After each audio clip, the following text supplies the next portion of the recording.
Saudara-saudari yang terkasih, jumpa lagi dalam Pelita Hati hari ini, Kamis 3 Maret 2022, hari Kamis sesudah Rabu Abu.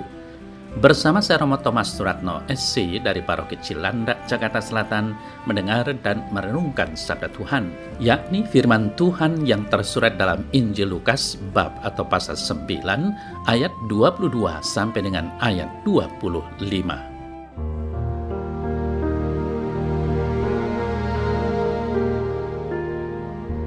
Sekali peristiwa, Yesus berkata kepada murid-muridnya bahwa anak manusia harus menanggung banyak penderitaan dan ditolak oleh tua-tua, imam-imam kepala, dan ahli-ahli Taurat lalu dibunuh, tetapi dibangkitkan pada hari ketiga.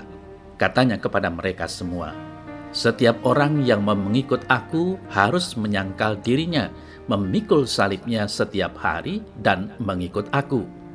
Karena barang siapa mau menyelamatkan nyawanya, ia akan kehilangan nyawanya, tetapi barang siapa kehilangan nyawanya karena aku, ia akan menyelamatkannya. Apa gunanya seorang memperoleh seluruh dunia, tetapi ia membinasakan atau merugikan dirinya sendiri?"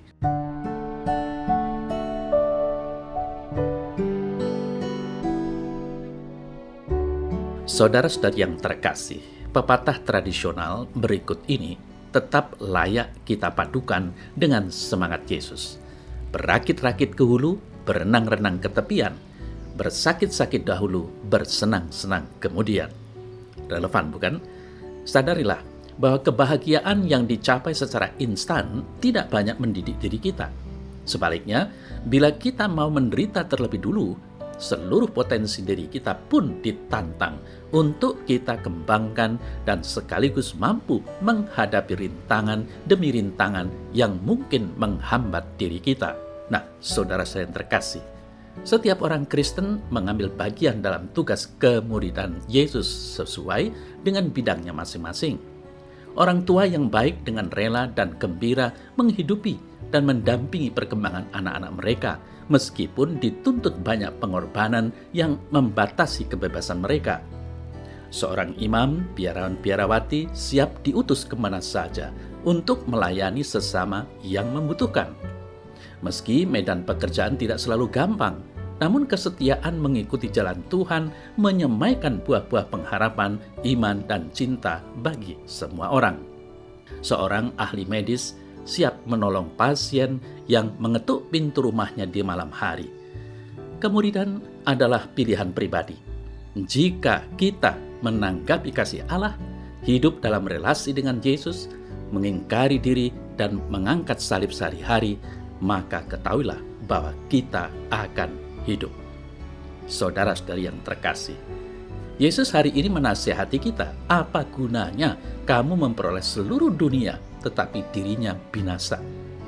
Kekayaan memang tidak membinasakan seseorang, tetapi bisa membuat orang kehilangan kebahagiaan, ketenangan, kedamaian, dan keharmonisan.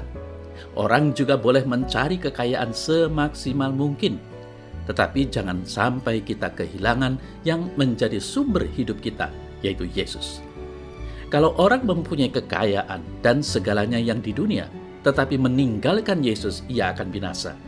Tetapi kalau ia memiliki dan mengimani Yesus, kekayaan akan menjadi berkat bagi dirinya dan sesama. Maka dari itu, saudara-saudari yang terkasih, diperlukan suatu sikap yang bijaksana. Tidak hanya memikirkan hidup bahagia untuk dirinya sendiri, tetapi berpikirlah juga bagaimana orang lain pun dapat menikmati hidup bahagia. Hidup makmur sejahtera memang sungguh menyenangkan dan membanggakan, tetapi bagaimana kalau nasib sesama kita masih hidup di bawah garis kemiskinan atau prasejahtera? Ingatlah bahwa kemiskinan yang terjadi adalah menjadi tanggung jawab kita bersama dan bukan hanya mereka yang menderita. Maka mari kita bersama-sama mengusahakan hidup sejahtera.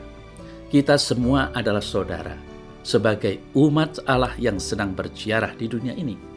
Sehingga sudah selayaknya lah kalau kita bersama-sama meningkatkan persaudaraan dan persatuan dengan bekerja sama demi kesejahteraan dan kemuliaan Allah.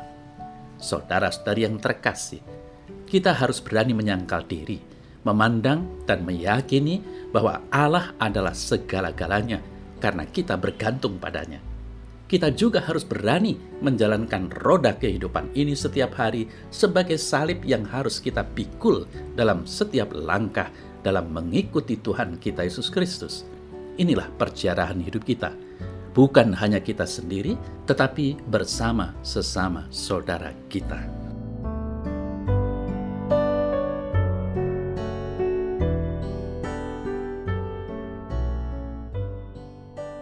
Dalam nama Bapa dan Putra dan Roh Kudus. Amin. Ya Tuhan Allah, Engkau mengingatkanku untuk menata hidup lebih serius di mana jiwa dihidupi. Ajarilah aku untuk menata hidup ini agar aku tidak hanya tergiur oleh hal-hal duniawi, tetapi aku mampu pula untuk mengolah hidup rohani demi keselamatan jiwaku. Amin. Semoga Allah yang Maha Kuasa memberkati saudara dalam nama Bapa dan Putra dan Roh Kudus. Amin.